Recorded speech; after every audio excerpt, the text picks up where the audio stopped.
This is OwlUp, where learning happens in minutes, not hours. For a deeper journey, explore all our courses at owlup.co. Now, let's dive in.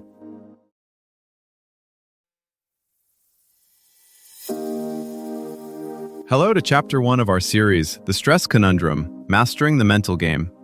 In this episode titled, The Science of Stress, What Happens in the Brain?, we're going to explore the fascinating world of our brain and uncover the key regions involved in processing stress.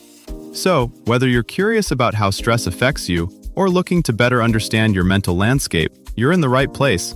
Let's get started.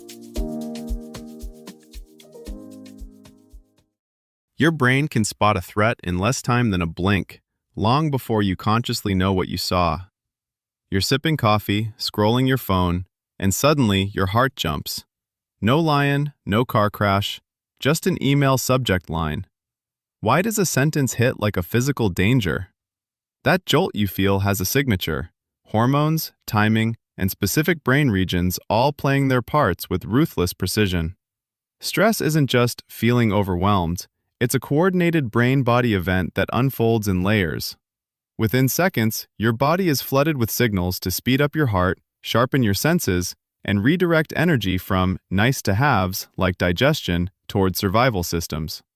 Minutes later, a slower, longer-lasting wave quietly changes how you think, remember, and even how your immune system behaves. Over days, weeks, or months, these repeated surges can start leaving footprints in brain structure itself, nudging some circuits to bulk up and others to thin out. That's why two people can live through similar pressures yet diverge so sharply. One becomes sharper under fire, the other more scattered, anxious, or exhausted by the same kinds of cues. Zoom in closer and the picture gets stranger. The same machinery that reacts to an email also recalibrates what your brain treats as normal. Under repeated strain, circuits for focus, memory, and self-control can subtly retune so that small hassles feel like major threats. This isn't about being weak or bad at coping. It's about plastic wiring adapting to repeated demands, much like a city reshapes roads around daily traffic jams. Depending on your history, sleep, genes, and even past illnesses, that adaptation can make you steadier under pressure or keep you stuck on high alert. A split-second appraisal in the limbic system doesn't stay local. It kicks off a negotiation with regions that handle context, planning, and memory. One of the earliest to weigh in is the prefrontal cortex, PFC, the network behind your forehead that helps you prioritize, inhibit impulses, and hold goals in mind.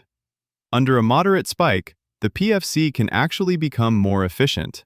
Distracting details are filtered out, and task-relevant information is kept online so you can respond quickly and flexibly.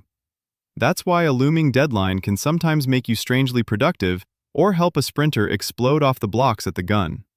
But as the response extends from seconds into minutes and beyond, the rules shift. Rising cortisol alters which brain circuits get preferred access to energy and neurotransmitters. The PFC's fine-grained control begins to give way to older, more reflexive patterns. Complex trade-offs feel harder. You're more likely to default to habits, black and white thinking, or snap judgments. This isn't moral failure. It's a temporary reconfiguration of what the brain optimizes for: speed and certainty over nuance. Parallel to this, the hippocampus, the region that tags experiences with where, when, and in what order, is quietly recording. Short, contained stress can enhance its ability to stamp in details, which is why you often recall where you were during intense moments. Yet with repeated, prolonged activation, the hippocampus becomes more vulnerable. Over months or years, its neurons can lose some of their branching connections, making it harder to contextualize new events or distinguish then from now. Old alarms can bleed into new situations. The amygdala, meanwhile, is learning too. Each stressful episode is data about what might be dangerous. With repetition, patterns as subtle as a tone of voice, a time of day, or the layout of a meeting room can become tagged as warning cues. Gradually, the threshold for firing drops.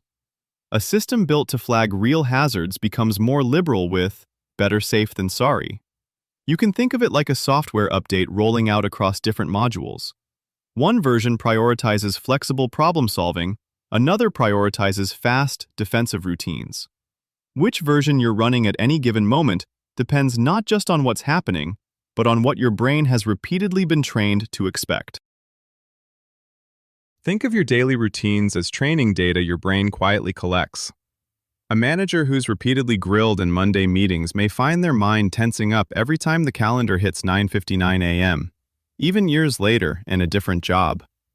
The original trigger is gone, but the pattern linking Monday plus 10 a.m. plus conference room to unease was learned, rehearsed, and stored. This learning can cut both ways. A surgeon performing complex procedures, a firefighter entering buildings, or a teacher handling chaotic classrooms may, over time, develop circuits that stay clearer under pressure because those contexts are repeatedly paired with effective action, not just alarm. Their brains aren't tougher by default, they're differently trained. Curiously, the same plasticity also shapes what feels boring or too quiet. If your baseline is constant urgency, tight deadlines, nonstop notifications, then calm can initially feel wrong, like something important must be missing or about to go wrong. Stress science is quietly moving from after-the-fact coping to early warning navigation. Instead of only noticing overload when you snap at someone, emerging tools could flag subtle shifts in your patterns, like how often you unlock your phone at night or how your walking speed changes on a normal Tuesday.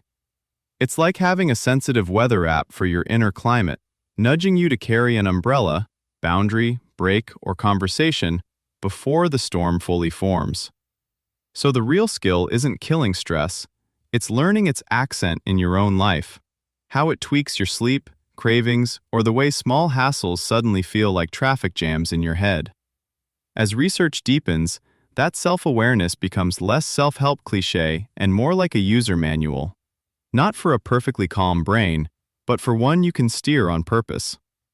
Before next week, ask yourself, when I notice my heart racing or my jaw tensing, can I pause for 60 seconds and ask, what exactly triggered my amygdala just now?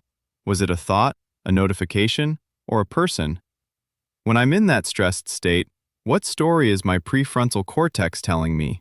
For example, I'm not safe, I'll fail, I don't have time. And is there a more accurate version I can test in the moment?